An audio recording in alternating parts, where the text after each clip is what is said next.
A couple of weeks ago, we got this email from a longtime Readwise user, Jasmine Sun, sharing how she was using Readwise chat to work on this new essay she was writing. And I was so excited by this email because Jasmine is one of my favorite writers. She writes some of the most interesting and thoughtful takes on technology, artificial intelligence, and how society is adapting to all of those things over at her Substack. You can check it out. It's jasmine.substack.com. And this article that she started brainstorming inside of Readwise actually ended up getting published in the SF Standard and sparking this whole online conversation. I ended up getting on a call with Jasmine because I was interested to learn how she was using Readwise to write these incredible essays.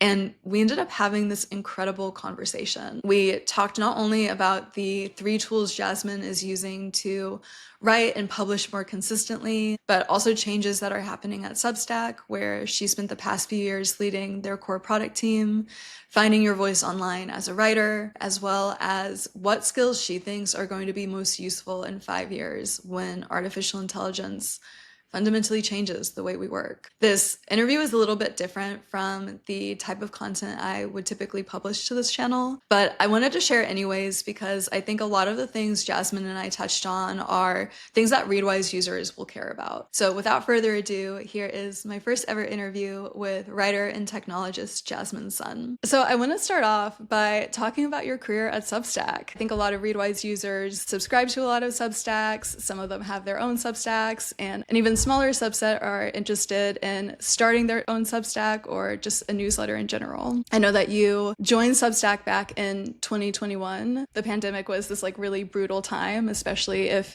you were in any sort of blue collar job. But I've also noticed that there is this smaller subset of people, myself included, that now when we talk about the pandemic, it almost feels like there's this level of fondness with it. It sort of felt like a slower pace of life, and with that came this feeling of creative opportunity and creative abundance. What were those early days like at Substack for you? Yeah, I definitely resonate with what you said. I think that the pandemic was interesting because it sort of tore down all of the old institutions and forced everybody to live in a world where nothing was normal anymore. I was in undergrad when the pandemic started, and then it hit, and I was studying abroad at Oxford, and they sent everyone home. And I did 1/4 of Zoom school, and then I was like, this is not what education was meant to be. So I started looking for other things to do. I started writing more on Substack. That was when Reboot, the technology publication I work on, was started. It was during the pandemic because my friend and I were like, well, we might as well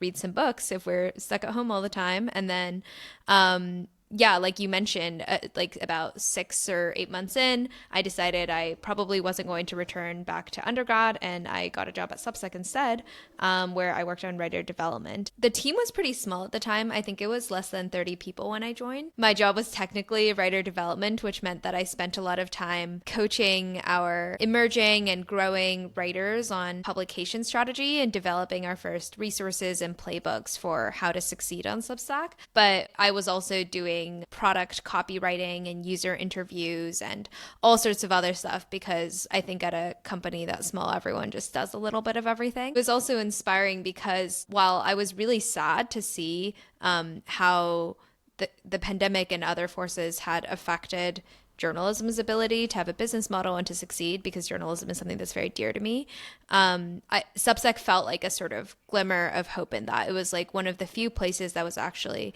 not just getting destroyed, but making something new out of some of the chaos of the old world, and providing an outlet where a lot of people were able to be creative, make a living, including many people who would not have succeeded in sort of more traditional models. So it was definitely very inspiring to get to work on that. Do you have a background in journalism, or what ultimately led you to applying at Substack as a place to actually work? It's funny. So I have never been a proper journalist until literally the last few months, is when I started doing my first reported stories. But I've always been a big reader, and I've always been a writer. And so since I was little, I've always had blogs. I wrote on Medium, on WordPress, on all of these little sites, often anonymously. I would write long Reddit posts when I was a preteen.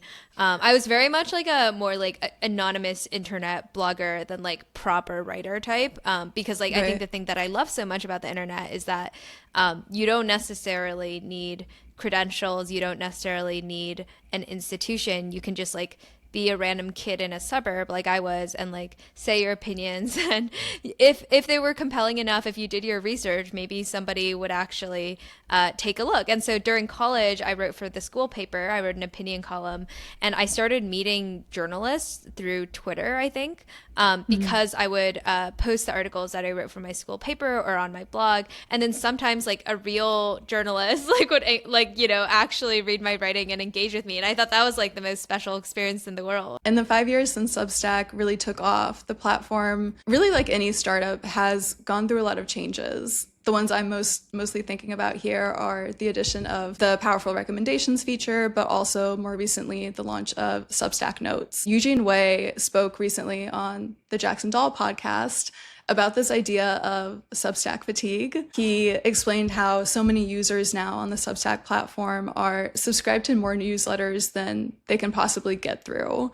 And one of the most common moves a tech company at this stage of their development will make is to start implementing an algorithm that can kind of sift through the signal from the noise. I've also seen conversations happening on more like indie writing platforms of people feeling almost disenchanted with Substack for the move they've made with Notes, kind of floating this fear that Substack is just going to become the next social media feed, something like Twitter, and wondering how these changes and this addition of an algorithm might ultimately change the way in which people engage with and publish on Substack as a platform. What are your thoughts on this idea of Substack becoming just another social media feed? Yeah, it's a good question, and Substack has changed a lot. You're right. When I joined, we didn't have video, we didn't have notes, we didn't have an app at all, actually. We didn't have recommendations. It was very much just like, we're gonna duct tape together email and Stripe and a website. And yeah, that was the service. I personally feel really good about the changes that Substack has made and its evolution over time. And I'll also mention that they were designed and planned from the beginning. So like in my very first conversation with Chris Best, the CEO, when I was still interviewing for the job in 2020, and I was asking him about his vision for Substack, it was already the case that he wanted Substack to eventually become a social media platform and to have that as part of the experience. And that was actually part of why I joined. I don't think I personally would have joined Substack if I believed it was going to be an email tool forever, because like I mentioned earlier, I've always been very interested in how can you design social media platforms in a way that's healthy and that is pro-social. When you say pro-social, what does that mean? I think that when people look at Twitter, for example, it feels like an antisocial environment in the sense that saying something outrageous and like being polarizing is what's going to get you to go viral. And a question that I have been interested in is like, I don't think there's anything wrong with the idea that people should be able to go on the internet and say things and make friends and connect with others. Like that has been one of the greatest gifts of my life. That's how we met, right? What the question really is how do you create a space where people can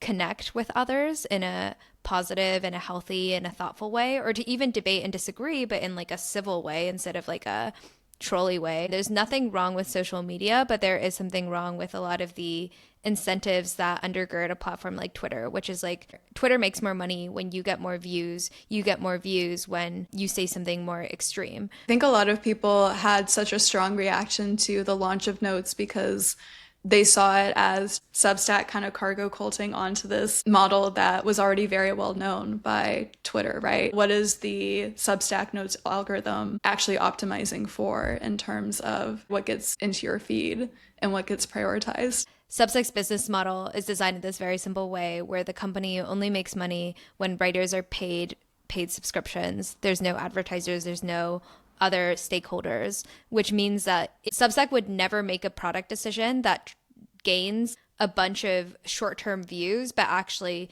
decreases the amount of money that writers are making. I can give one example. When I was at Substack, one thing that we looked at is, let's say that I restack a post and then the reader who sees my note restacking the post clicks on the post and then actually reads it and subscribes to the person at the end. That's a really strong signal for us. And then we say like, oh, that's a strong signal both for the sharer of the post, the person who restacked it, because that means they're a great curator, but it's also a strong signal for the original post and like the person who wrote it. So that's the kind of thing that we would prioritize, is like, this note made someone go and actually click in and read a long form post, which is the opposite of how every other social media platform works right now, where like if you share a link, you're just going to get crushed. And that's the other reason why Substack kind of built Notes, was because long term, it's just not sustainable for writers or for creators or for anybody to be so dependent on these networks like Twitter and LinkedIn and Instagram that are just trying to crush external links. And so we kind of had to build our own discovery system because it was no longer reliable that writers could distribute somewhere else. Like, you can't get out of needing to be discovered. That's something that every writer is going to need somewhere. That's something we are even grappling with right now at Readwise. I mean, even over the last 6 months, the switch we've seen in engagement just on anything with a link, even like out to our full beta updates, has been really quite disappointing as a company. And I can imagine even more crushing for someone who's a creator. Right, exactly. I can understand why people feel surprised or like jarred by sort of the shift that Substack made over time. But I think the question that I ask is always like, what's the counterfactual? Like, in a world where Substack had not created Notes, I think the counterfactual is that writers and creators on Substack see decreasing and decreasing traffic over time as every other platform moves to start crushing external links. And that means less of an ability to find your people. That means less of an ability to make income. And so right now for me, like, now that I am a full-time writer and my income relies on writing, I'm really grateful to have a space to promote my work that actually wants me to win. I know that we have quite a few Readwise users who have ambitions of starting a newsletter, or maybe they wish they had started something way back in 2020 when the world and the economy was just in a different place. Do you feel like some of the product changes that have happened at Substack over the past couple of years have fundamentally changed the way someone who does want to start a Substack should begin? I think so, yeah. I think that cross-promotion within the Substack network internally has become really powerful. So before, when Substack started and people said, how do I grow my newsletter? I would give them tips on how to be good at Twitter, for example, or how to syndicate with mainstream publications. And again, still great ideas to be good at Twitter and syndicate with mainstream publications. But that was also pretty hard, I would say, to tell someone who, you know, didn't have a Twitter account or who didn't have a base of editor relationships at publications. The difference that it's made is now when people ask me how to get started on Substack, I say leverage the existing Substack network, because the other thing is that readers who use the Substack app, readers on Substack, are far more likely to subscribe to more Substacks. It's kind of the opposite of the subscription fatigue effect, which we've tried to study internally, because, like, you know, we want to know, but what we've actually found is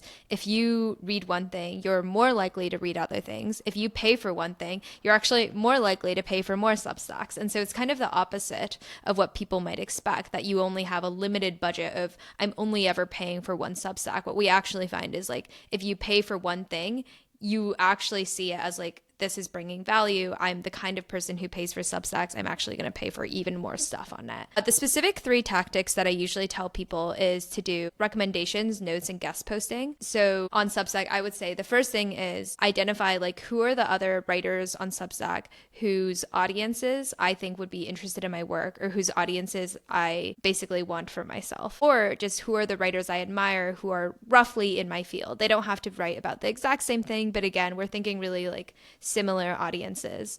And then what I usually recommend doing is, 1, turn on the recommendations feature. That's totally passive and positive sum. Like, you don't have to do any work. You just pick, like, here are 10 newsletters that I love. You click recommend. It'll start asking your subscribers if they're interested in those other publications. And it also encourages those publications to recommend you back automatically. And so then you have this sort of positive sum ecosystem where people are sharing subscriptions with each other at no cost to themselves.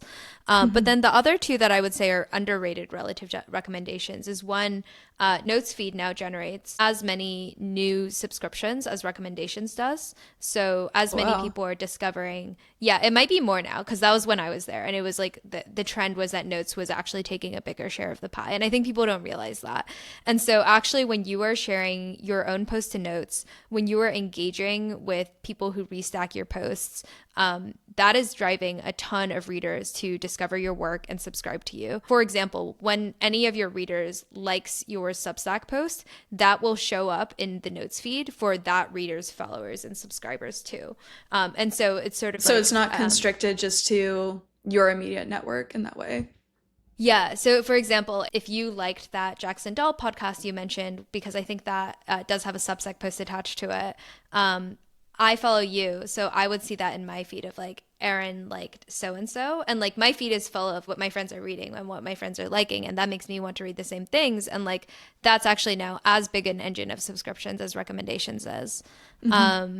And then the final thing that I would say is, again, thinking back to like, what are the publications that have audiences that I think would also like my work? I think asking bigger publications if you can guest post for them is really powerful, because bigger publications oftentimes, like once they've built an audience, they are starting to be like, oh, I don't know if I can generate as much content. I don't know if like I can think of as many things that are fresh. Whereas they have this huge like audience that like wants to read more. And then if you actually write a guest post for them and you use the byline feature on Substack, they will get to publish something for their readers. You will get to reach their entire audience. And then at the bottom of the post, they'll be like, this is a guest post from Erin. Do you want to subscribe to Erin so you could read more from her? And that I feel like actually I've seen also this works in super well. practice. Yeah, I feel like I've actually discovered quite a few writers specifically through that byline feature. Yeah, it works really well. Like I've done it a few times and I've gotten a bunch of subscribers, and like you don't even need to write something brand new for that publication all the time. Like if you work out the arrangement, like maybe sometimes it's like you take one of your posts that you've already written for your own Substack, but because it's still relevant, like you can basically just like copy it over with minimal edits and have that person republish it. Like I think China Talk, like this like China Tech newsletter, does a really good job of this, and it helps them promote these smaller Substackers and drive them subscribers, but it also means they get a bunch of great content. So I love that. One of the questions I also had related to your time at Substack is you wrote this really beautiful essay that you titled Exit Interview on your personal Substack, you know, talking about your reflections on your 4-year career there. And there's this one line that I love so much. You say, I joke constantly about the uselessness of product managers, both before and after I became one. I harbored a default suspicion of grinning CEOs who describe the workplace as a family or preach making the world a better place. I saw myself entering Substack as an undercover sociologist, not a loyal worker bee. What has been your favorite sociological observation that you made from your 4-year career at Substack? Man, there's like so many things. I would say one example of this that has to do with notes is like for a while, there was a theory that I saw in notes all the time that Substack boosted notes about how to grow on Substack. Like people would say that like because Substack wants I've seen this to... conversation happening online. Yeah. Yes, because Substack is trying to like self-promote our platform, we actually boost in the algorithm notes called like how to get your first 1,000 subscribers or whatever. And right. The crazy thing about this is not only is it not true that we do that, I think the opposite is true, because we have tried to deboost those because like we find it annoying, and like that growth hackery discourse is just like not what we want all the conversation on notes to be. But like actually what happens is that writers really like that content, because even though everyone says they hate it, they keep clicking in and reading how to get your first 1,000 subscribers. And so even though we've tried to depress it, I have a confession to make. This was probably last year when Notes first came out, and I was like, I've been thinking about starting a Substack for so long.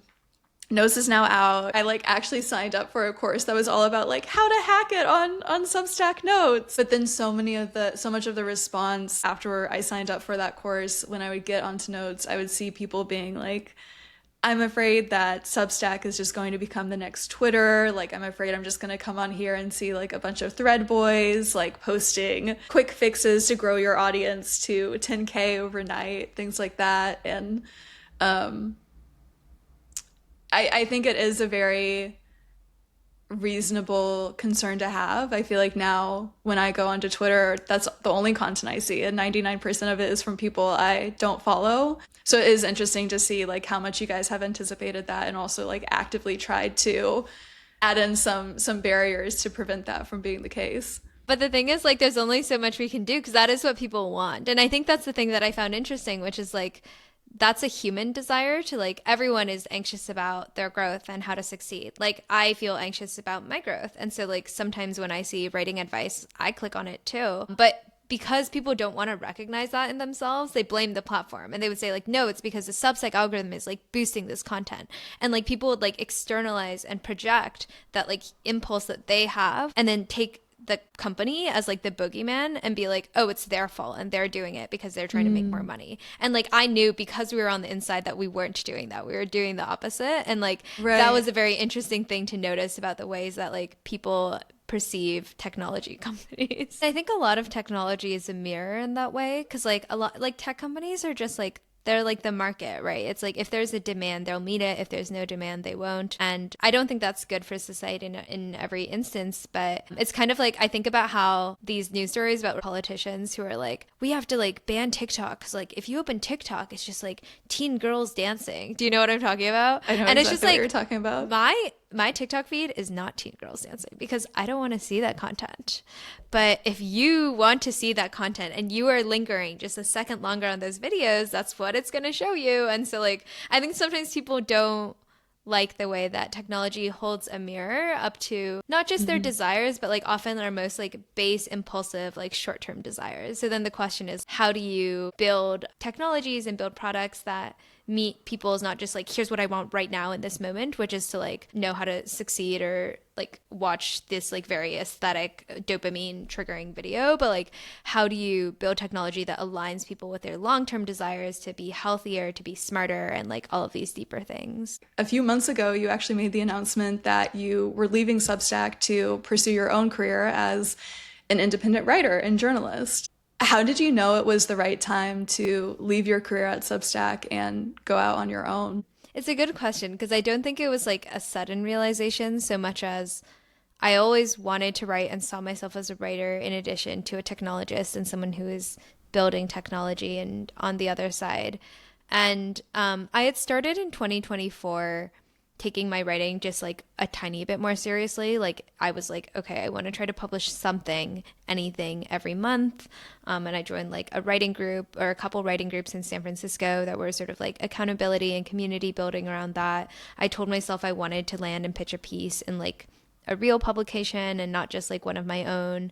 And so part of it was that I had already been trying to like exercise that creative muscle a little bit more throughout the course of the year. But I think I ran up against the barrier of literally just time. Like I loved my job at Substack, but it was pretty demanding. So I was a PMing our core product team by the end. So it was like the app and chat and podcast and video and publishing tools and like so many different things. And so like it was really meaningful work because I liked the mission, but also I would like end every day and like the idea of reading a dense book or trying to write an essay after work was like impossible to me. And I tried really hard. Like I would like try so hard throughout the course of the year to like block out time to like, you know, do writing. But it's just like, it's not even just a time thing. It's just kind of like there can only be one top thing in your mind at any point in time. And like, in prioritizing my work and letting that be the thing that sort of just like occupies my brain space when I'm idling, like it made it hard for me to be creative basically. And so I started to realize that over the course of the year, like I could only write when I was on vacation. Like if I took like a 2-week vacation to China to see friends and family, and like I was able to write when I was there because I had like sort of like undone the part of my brain that was so attached to sort of like the day-to-day chaos of work. But it just like I think became pretty clear to me that like if I wanted to take my writing more seriously, if I wanted to like move up one more step, I was probably going to have to put aside the demanding job. And yeah, I guess at a certain point that was just something that I really wanted for myself. And I felt like after spending about 4 years at Substack, that was like it was a run I was proud of. Like it didn't feel like I was like leaving too soon. I feel like I had learned a ton and built a bunch of really amazing relationships. And so I was like, okay, like the next phase is here. I just like, I know that I'm going to be unhappy if I don't like go and bet on myself for like a little bit. I'm really glad you did. I've noticed you've been publishing more frequently on your own Substack, and it's always a delight to read your stuff. I feel like I learn so much whenever I read your work. So I'm glad you're doing this full time. Thank you. It's really fun. I really like it. On that note, you know, you've been writing on Substack since 2020. Where do you think you kind of found the confidence as someone who is so young just to go out online and start sharing your thoughts? At the beginning, I don't think I was trying to be read. So I think I often wrote anonymously on blogs, and I wouldn't tell anyone I knew in real life that I was writing. And I think that helped, right? Because like it didn't require that much confidence because I was like, well, this will never come back to me because I'm doing it anonymously and like none of my real friends know. And I think it was probably after like feeling like the things that I wrote were getting any traction at all, like without me attaching my name to it, that made me think, oh, like actually maybe people do want to read this. Like maybe there is something there. And that's when I started being a bit more like, I'm gonna write under my own name online, and like it's okay if like people know and people read.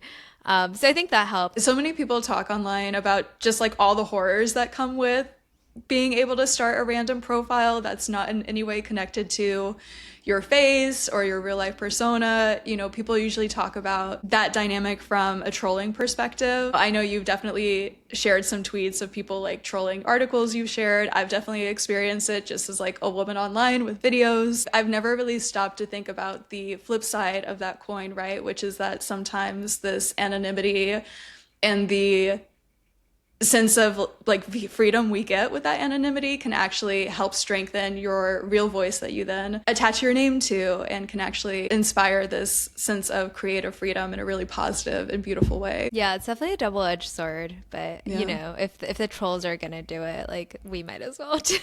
The other thing is like I think a lot of folks these days ask me this question, like people would be like, Jasmine, like I really want to write more, but I'm scared, and they often say something like, oh, I feel like I don't know enough. Like, I'm not an expert. I need to do more research. And like, what if I say something and it's wrong? And like, there are two things I kind of say to that. Like, one is that I think blogging is different than publishing in a publication, because when you're blogging, like whether it's on Substack or elsewhere, I see that as much more like starting a conversation.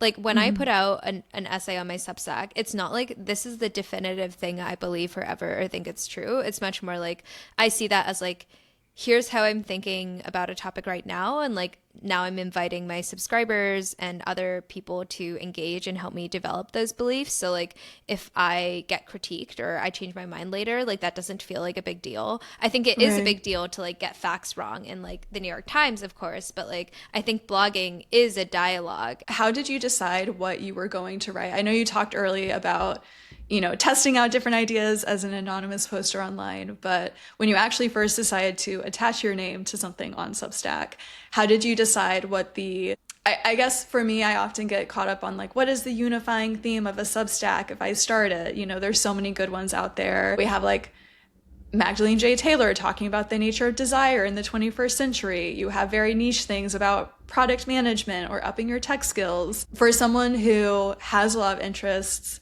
how did you, in those early days, decide what your Substack was going to be about? I don't think I did. And I still don't think I have one. Like people, like I remember when I told everyone, I was like, oh, I'm quitting my job to start a Substack, or I'm going to start podcasting. Everyone would be like, what's your Substack called? And I'm like, oh, it doesn't have a name. Like it's just under my own name right now. And like the reason for that is because I don't want to commit to a beat, and I don't want to commit to like only writing about one thing. And I don't think I did in the past either. I mean, one thing that we always told writers, like I always told writers when I was working with them in my job there, is like people are not subscribing to get content in terms of like units of content floating out there, and they just want to like download the information. Like they can get that from the New York Times or something, most likely. The thing that people really go to Substack for is to like try on a lens on the world. Like every writer has a distinct way that they see and that they process the world, and like the things that grab their attention, the ways they analyze or synthesize, like that's really what I think newsletters are great for, is like a bit more of that like ineffable stuff. It's like the taste, the subjective judgment, the curation, right?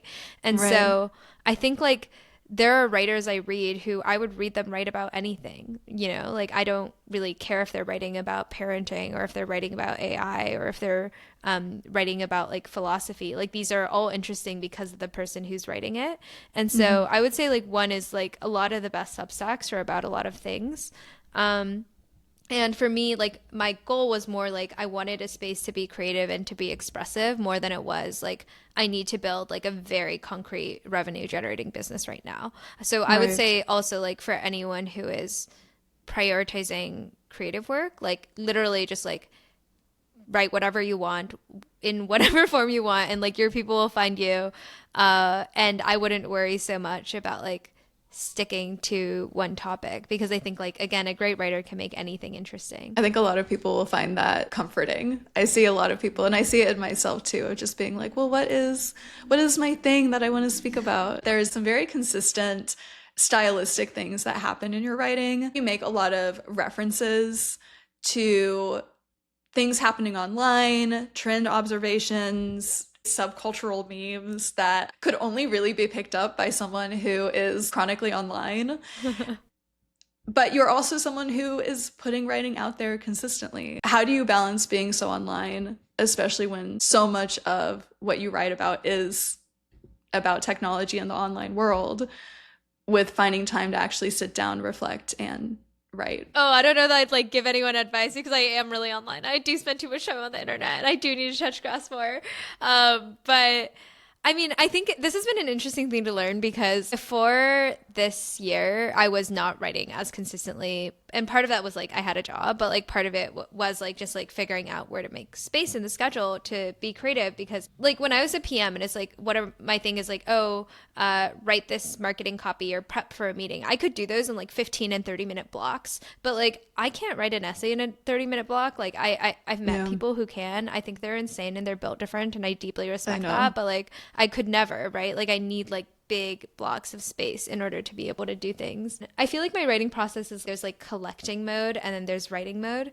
And what I've realized is the collecting mode takes a really long time. And it's really important, but it can happen kind of in bits and pieces over weeks or months. And so I will have literally like an Apple Notes app where I'm just dropping bullet point thoughts of like ideas that feel vaguely related to me, like a book I read and then like a quote I heard and then like something I saw on the internet. And like I'll just have, 20 bullet points that don't really make any sense, like in a note that I'm collecting for like 2 months or something. But I think it's important to always be kind of passively collecting, curating. I mean, this is what Readwise does for me. It's like having highlights that I can refer to, and like marinating and sort of I'm like assuming that somewhere in the back of my mind, the ideas are like connecting together. And then when I'm like, okay, it's time to write, that's when I go like lock down. I block out 2 like 8-hour blocks of my schedule. And I'm like, okay, Jasmine, you need to come out of this time with a draft. Like you got to be out of collecting mode. Cause like you can be in collecting mode literally forever, but I'll sort of force myself to be like, at the end of this day, you will have a draft. And again, it doesn't have to be like a good draft. It doesn't have to be like, this is the final draft I'm going to publish tomorrow. But I think like knowing that you can collect forever. So sometimes you just have to put a deadline on it and be like, in this 8-hour block, I will come out the other end with a draft from my bullet points. Like that's sort of like forcing that process to happen. And so like, since I mostly publish on Friday mornings, I don't do anything on Thursdays right now. I basically say like, I can kind of float around the rest of the week and like do coffee chats and like see my friends and just like sit around reading in the park and like whatever. But like every Thursday, because I know I have to publish on Friday morning, I make zero plans. I won't get coffee. I won't get dinner. Like I literally am just like, my only task for today is to take all of my notes and highlights and whatever else and turn them into a post. So it's that fast of a turnaround for you? Like literally you sit down, you start the thing knowing that the next day you're going to have to hit publish. This year, because I'm trying to go for a closer to weekly cadence, I do a lot of Thursday grinds. I mean, I think that only works if I actually have been thinking about the idea for a long time though. Like if I have that research collected, like if I start thinking about it on Thursday, it's not going to be a good post. But as long as it's a topic that I've been like reading about and collecting a lot of stuff, then I probably only need 1 day, maybe 2 to like, turn it into a artifact that I could get out. How do you use your highlights in your writing workflow? Do you feel like typically you'll have an idea for a post you want to make or an article you want to write, and then you'll go and hunt for highlights that are connected to that? Or do you typically aggregate highlights together and the core idea for a piece emerges more naturally from those disparate highlights? I'm always highlighting as I read, like anything. Like I'm on Kindle, on Twitter, on articles. Like I'm highlighting all the time. And so for me, like what the highlighting is, it's my way of taking notes. I know that like some people take notes while they read every time they read. I admire that. I think that's like really great. It's so much work and it's so slow. I think for me, the big thing that highlighting does, it's like my way of creating outlines of like everything I read, or like knowing what I found valuable. And so like a lot of the time I'll sort of have an idea for an essay and I'll be like, this is really related to a book I read, but I don't really remember what was in the book. And like instead of rereading the whole book, I have 40 highlights from that book that when I read them in order, like the highlights are an outline of the book. And like that's kind of the way I'm thinking about it, is like I am creating it's also myself like a very bespoke outlines outline. and summaries. Yeah. Yes. Of like, here's exactly what I found interesting. So I would say that's the number one thing, is like I am always thinking when I read, like a lot of times in those Apple Notes docs about a topic, I'll like write down the name of a book that I read maybe 2 years ago. And I'm like, I know that there's stuff in this book that's good. I don't remember what it was. And I'll like read my highlights in order to remember. And then the thing that I'm doing a little more recently, this is like where Readwise chat comes in, is like where I was really excited for it. Sometimes I don't remember what I've read, especially now that I've been like reading for a long time and using Readwise for a long time. And it's like, how do you make connections between disparate ideas is always something that's really interesting to me. Like I really enjoy looking for connections. I want my essays to be making surprising connections that maybe even I wouldn't have thought of originally or my readers wouldn't have expected. And so I think putting in the early brainstorming exploratory phase, like putting in the general gist of an idea into Readwise chat and being like, have I read any books about like this topic generally before? And it'll like surface highlights from maybe something I read 5 years ago that I totally forgot about. But like I'm reminded, I'm like, oh yeah, like that was a really good perspective. So I would say like that's the other thing, is just like now with the chat feature, I'm able to resurface old things and like make new connections that I would have forgotten. I remember when we first launched Readwise chat, you had emailed one of our co-founders, but I was CC'd on it, and it was feedback on the chat. This chat that you had with Readwise actually ended up becoming this article that got published, and then you ended up going on to NPR Marketplace to talk about that. Would you actually be open to sharing what that beginning chat was like with Readwise for the article? Yeah, so I was just starting a piece about the defense tech revival at Stanford. It was a reported piece, and I remembered that when I was in college and after college, but I went to Stanford and I read a lot of history books about the history of Silicon Valley and the history of Stanford, and sort of the way that the DoD played such a big role in funding a lot of like the early labs and technology breakthroughs at the university. And so I basically just like queried my highlights to be like, I'm writing an essay about this topic, any historical context that I should bring in, because I read some of these books a long time ago and forgot what was in them. And so I think what I did was like, this was a really good summary of just the influence, like Cold War, industry and academia, etc. And then I would go into the relevant highlights and scroll through like, okay, Palo Alto, what tech calls thinking, some of these other books, this Ben Titelbaum essay, and some other things. And then I went to my actual Readwise database and like reread my highlights for Palo Alto by Malcolm Harris to sort of refresh my mind about what the context in that book was, because I had forgotten. And so, yeah, it was kind of a way of just like surfacing some of the things that I had read many years ago that would be relevant to the piece I was working on right now. Yeah, it was really fun to see the genesis of this essay and then it actually show up in the real world and get picked up and inspire so many other conversations around it. Yeah, it was an interesting piece to write because it ended up being really sort of viral on campus and quite controversial in a way that I didn't expect. But it was definitely a fun experience, I would say, of just like, I think it's meaningful for one's work to actually like do something in the world. And like my impression after talking to a lot of folks on campus after the piece was published was that like it really did reinvigorate a campus conversation over like what kinds of careers students wanted to go into and the ethics of working with the US government and the US military. And like, I'm happy that that was a conversation that was inspired, because I think that's a conversation that college students should be having. In addition to Readwise chat, are there any other AI tools that you use for creating and publishing? Yeah, I use AI a lot now, which feels a little bit taboo to say as a writer, I think. But I feel like people should be more open and also should know where the capabilities of the tools are. I think I basically use AI at every part of my writing process now. So like in the very early phases, it's things kind of similar to Readwise chat where I'm using AI to basically generate me almost like Wikipedia pages on topics I'm interested in, or like overviews of like, oh, I'm like kind of interested in the idea of political culture. Like this was a thing I was recently interested in because I was in Taiwan and thinking a lot about democracy and democratic culture. And I was like, I'm trying to get into this topic. it's been a hot second since I've taken my like college political philosophy class. So I asked ChatGPT, I'm really interested in political culture and political philosophy and democratic theory. I'm interested in this because I want to write this essay about Taiwan. Can you build me a syllabus of articles, like 10 to 15 core foundational seminal texts that I should read if I just want to like build my basis in this discipline? And it did that, and it was really helpful. And So you actually ask it to like compile links for you? yeah. I was just like, here's my essay, like give me a bunch of like background reading to do, like give me some homework.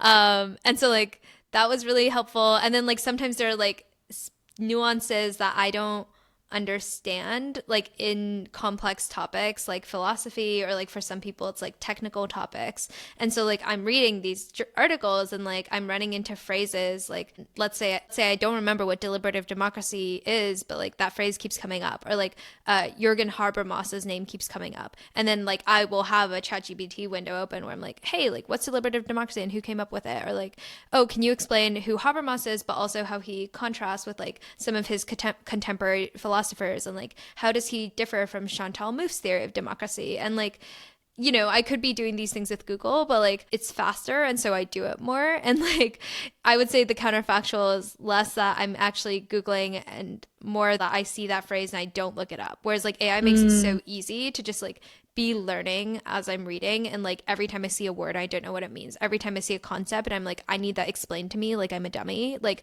I will ask in that moment, and I feel like I just end up learning more. So I would say that's one big thing is like background research.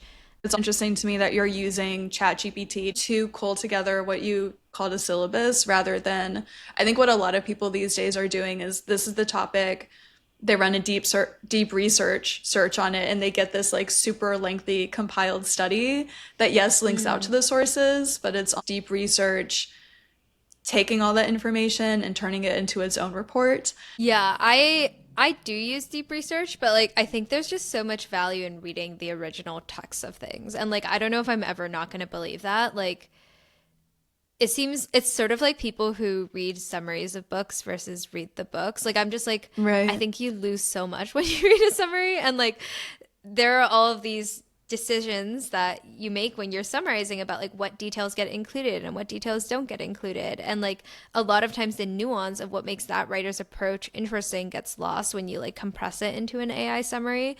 And so like I think for me, I still think that if I want to understand something super deeply, I need to read the original text, and like it's more that AI helps me give like pointers to like which original texts are better, or like for some issues that like I don't need to understand in quite that level of depth, I'll just like take the summary at its word. But like even when I do use deep research, I always say things like prioritize peer-reviewed articles and then prioritize journalistic articles after that. But like don't give me any sources that are low quality or from like random blogs, because like I don't want that. And so like I think just like the act of pouring through an original text and seeing like what examples call out to you, what do you find interesting, like that's really important. I think I also mentioned Notebook LM, and like one thing that I do like about Notebook is that it's very much about tying its answers to like the exact places in the original document that you upload, so that you can understand the context around it. And it's really only good for that, to be honest. Like I don't think like in general it's like the best product, but like the thing that I find it super helpful for is like there's one time where I was trying to read some policy reports about immigration and AI talent, and like I wanted to know what percentage of researchers at top labs were like Chinese nationals rather than like Americans or other nationalities. And again, I had all these 100-page reports, and I was like, okay, I know the answers in there somewhere, but like I really don't think I need to read the whole 100 pages to know this one. So I would just like put them in Notebook LM. It would answer it, but then more importantly, it would like send me to the exact quoted text where the stat was given, because like then you can check what the AI says against like the nuances of the original framing. Because I do think sometimes like otherwise you'll end up like misstating a fact if you don't read the original.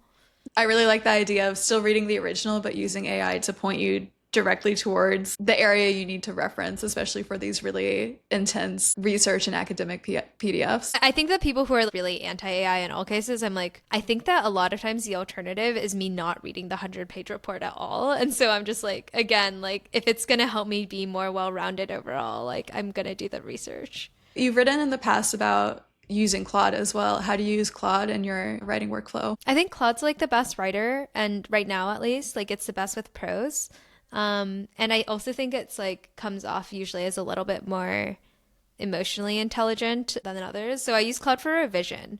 I think it's not as good at research because it didn't even have web search until recently. But I give Claude most of my final drafts of essays before I publish, and I ask it for feedback. I can pull one up if you want. Okay, this is probably written at like 2 a.m., which is why I said I have 1 hour to edit this essay.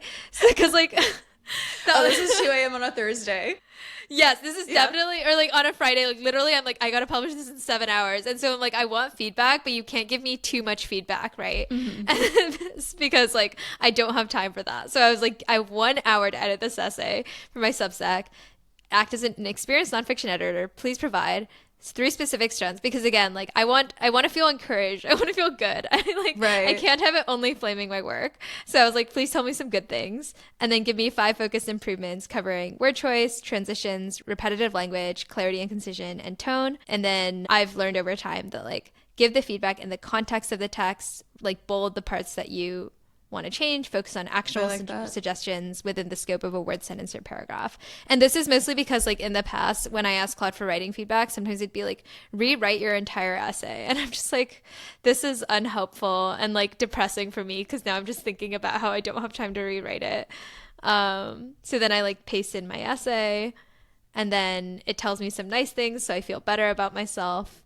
And then it gives me a list of improvements. I asked it to give me the feedback in the context of the essay. So like, this is my draft. And then it would like bold its comments. Yeah, it was like transition, like word choices, blah, blah, blah, blah. I love the bolding format. I feel like that's actually very useful, because I've experimented mostly with ChatGPT for feedback on my writing. And it's just like this long block of text.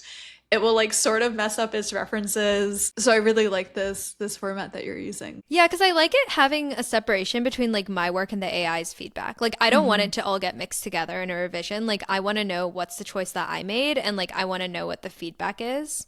And I don't have to take the suggestions either, obviously. I probably take, say, 30% of the suggestions. In this context, they were like, consider adding a bridge sentence. So I was like, can you give me one?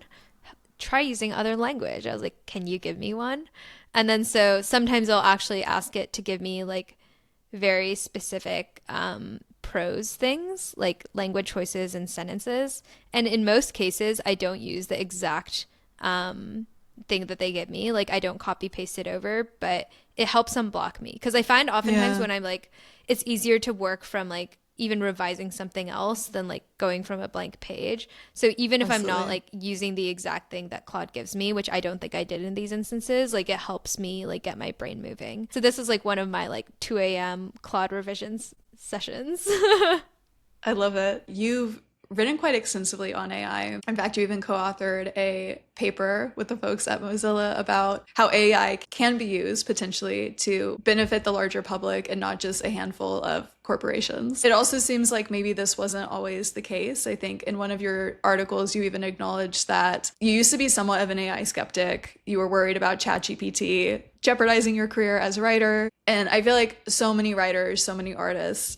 do see AI technology as a very real existential threat to their craft. So I'm curious, in your own experience, what changed your sentiments about AI? I think using it more, to be honest. Like, I think it's easy to have a sort of reflexive critique of these technologies, but when you try to use them in your workflow, you both realize where it can help you and also where it doesn't, and where like I still feel like my own taste and judgment and like creative skills are valuable. Like it's easier to like create again like a really extreme like, oh my god, it's coming for all of our jobs, or like it's totally shit and I can't do anything when you don't use the technology. But I think like what I did over the last year was I started basically forcing myself to use AI as much as possible, because I knew I wanted to write about it, and I felt like I didn't want to write about it without actually having like a very like personal, intimate experience of like, where does it work and where doesn't it? And like that's my way of assessing the capabilities, because like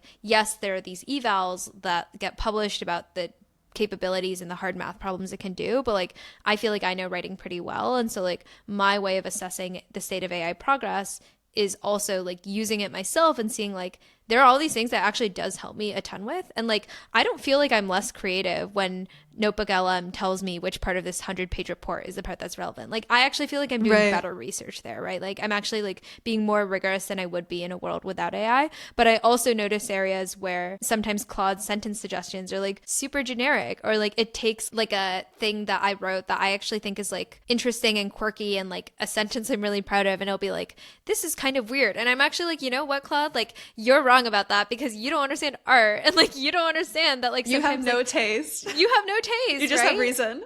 Yeah. Exactly. And so like I feel like it also shows me where like my human side is still really valuable. Like one thing that you Mm. mentioned earlier was you were like, oh, like a lot of your writing weaves in like internet references in addition to like other like more traditional sources. And Claude actually hates this. Every time I have like a little piece of like Interesting. casual language or like slang or like an internet meme reference, Claude will be like, this isn't very befitting of your serious subject matter. And I'm like, Claude, you don't understand anything about why people read my work. And so like that actually like again like it's also a bit reassuring because I'm like, well, the thing that I like deliver as a writer isn't just something that AI does. It's like I'm thinking about a very specific audience that like does want like that variety of references. And so like hopefully that very personal lens is at least what some people come to my work for. And so yeah, I don't know. I mean, I think AI will change writing a lot. I think it will change creative work. Like I'm not, and I think that like certain like jobs will be eliminated, right? Like I think if one's work was like copywriting or like writing very standard issue like 500 word articles about the results of a sports game every day, like that stuff will probably be automated, is already being automated for sure. But like the stuff that I find interesting, like the kind of writing I want to do, like I think that AI makes my work faster and better. So I like the human AI collaboration side. What type of writing do you think will come to be most valuable in the future where AI is automating so many other tasks?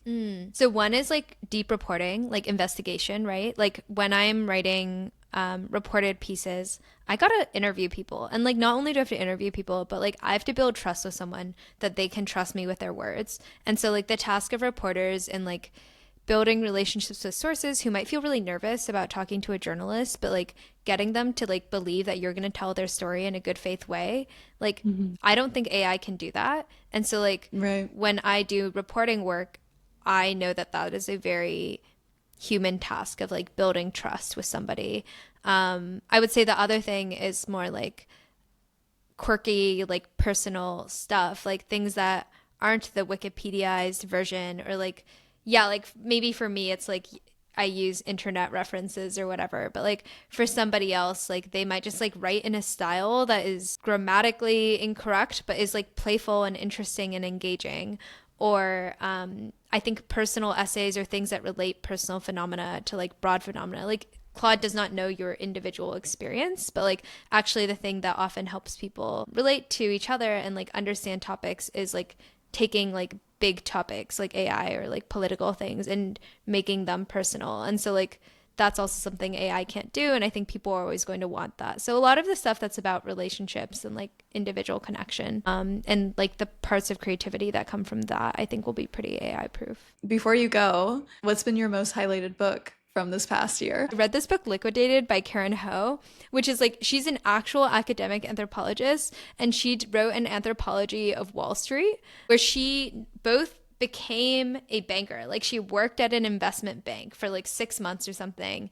And she also did a bunch of traditional like anthropological interviews with like colleagues as well as like people at all sorts of banks in order to understand like the like cultural practices of Wall Street and how that influences Wall Street's view on the world. And so she would make relationships, for example, between how a lot of banks would recommend layoffs, and like one impact that Wall Street has on the world is like rapid layoffs of lots of people at firms. But she related that to how even within Wall Street itself, people are constantly getting laid off and then getting rehired. And like the fact that like everyone who is a banker is so used to precarity, and like they have basically become not only used to, but they almost like the feeling of like, oh yeah, like you have your job today but you like might not have it tomorrow. It's just survival of the fittest, and you just got to be really adaptive to change, and like how they actually impose that worldview onto the world. But she does this through like, again, like deep interviews and personal experience, and like I just thought that was such an interesting approach. So I also my most highlighted book this year is Liquidated by Karen Ho.